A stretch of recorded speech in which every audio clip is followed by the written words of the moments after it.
Welcome back to Storytime with Sean. Today's theme is mess around and find out. We're playing around in malicious compliance and petty revenge. Story 1 is titled, Treat the Fire Drill as if it was real. My great uncle passed away and I heard this great story of malicious compliance at his memorial service today. He worked for over 50 years at the same confectionery factory, and for most of that time, he was a boiler room attendant. This was just after World War II, and at the time, most of the machines and processes were powered by steam. Even the heating. The steam was generated by massive boilers, and it was his job to monitor the boilers to make sure nothing went wrong. These boilers could potentially explode, causing great damage. By law, the boiler had to be attended at all times, and there were shifts that watched them around the clock even when the factory was closed. They took so long to heat up that it was easier and cheaper to leave them running at night. After about 10 years of no incidents, the company hired a leading hand who would also act as the safety officer. He had been a sergeant in the army and took his job quite seriously, being quite the disciplinarian. He instituted a multitude of new procedures, some warranted, some just to establish control. The first time he wanted to conduct a fire drill, he went around telling the staff that when they heard the alarm, they had to exit the building in an orderly fashion. He got to the boiler room and it was my great uncle on duty that day. He informed him that he would not be able to evacuate with everyone else and had to stay with the boiler. The safety officer didn't give him time to explain why. He just bluntly informed him that he was to treat the fire drill as if it was a real fire, no exceptions. When the fire bell finally rang, my uncle did exactly what he was told to do. He turned off the gas to the boilers, vented all the built up steam, purged the water, and joined everyone outside.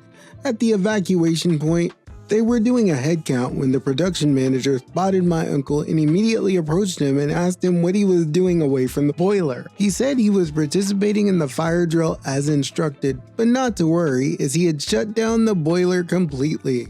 The color immediately drained from the manager's face. He was asked how long it would take to bring the boilers back online. Apparently, it would take hours alone just to fill the boilers with water and heat them up. The big issue was that because they had done an emergency purge, they were required to inspect every pipe, joint, and connection for damage before to make sure it was safe to start to reheat. The other boilermen were called in and they got paid double time to work through the night to get the boiler ready for the next day. Production staff all got sent home but still got paid for the day as it wasn't their fault the factory couldn't run. It cost them a day's production as well. Safety officer did keep his job, but for the next 40 years, the boiler staff were all exempt from the fire drills. I wonder if that safety officer was related to Homer Simpson because he had a big dope. The lesson here, not only is it mess around and find out, but if you're gonna throw your weight around, make sure you're strong enough to hold it. On to Story 2. Story 2 from the Petty Revenge subreddit is titled, God sees you stealing from the cash register. During college, I had a part-time job in a men's clothing store. I've always been a good salesman, and I was doing a really good job with sales numbers. We didn't work on commission, but we got credit in the eyes of the manager if we were responsible for the most sales. The assistant manager was a friend of his, a young guy who went to the same church. And when I say church, I should use a capital C. They were serious born-agains. We couldn't play rock music in the store, except for the Christian rap the assistant manager would bring in, because it could cause unchristian feelings. The two of them would periodically listen to a religious talk radio show that was pre-Rush Limbaugh, but in the same vein, and they would listen to it over the store speakers. But that was the price of doing business, I figured. I put up with it. What I couldn't put up with was the emotional mistreatment from the assistant manager. He was younger than me and figured because he was an assistant and I was a part-timer that he was more successful than I was. Plus, he seemed to resent that I was going to college and he wasn't. He made sure to mention it in a snide way whenever he could. Things like, I would have thought a college boy like you would know how to do this menial task. At the end of every night, we had to close out the cash register. This was in the early 90s, so the cash register had to be manually balanced with the receipt tape. And then the amounts had to be sent to corporate via a dial-up connection we had in the office. If we were off by a penny, we had to account for it, tracking down each transaction and determining if the balance difference was because of one of the sales or another. Sometimes, if the manager was closing out, he'd make up the difference out of his own pocket.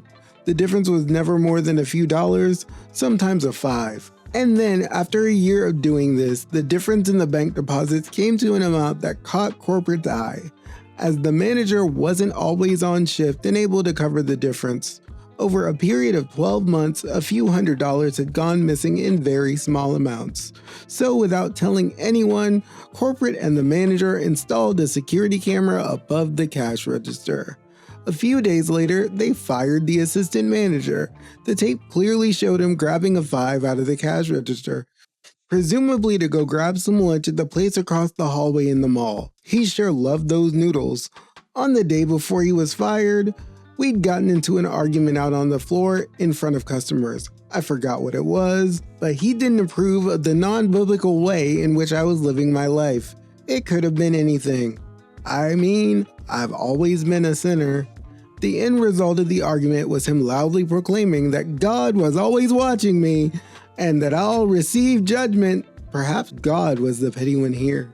I still enjoyed hearing how he was caught. I'm not a big Bible scholar, but I think there's a commandment somewhere that says something about not stealing. Also, pretty important here, just today, one of my friends online had something that said, people who are judgmental tend to have the most secrets. Seems to fit here. Let's finish up with a quick one for story 3 that also in the Petty Revenge subreddit. Story 3 is titled, Police Won't Do Anything When I Call? Then I'll just get you to call them on yourself. For the past several weeks and months, we've had the same large van parked in the entranceway to our flats on a daily basis.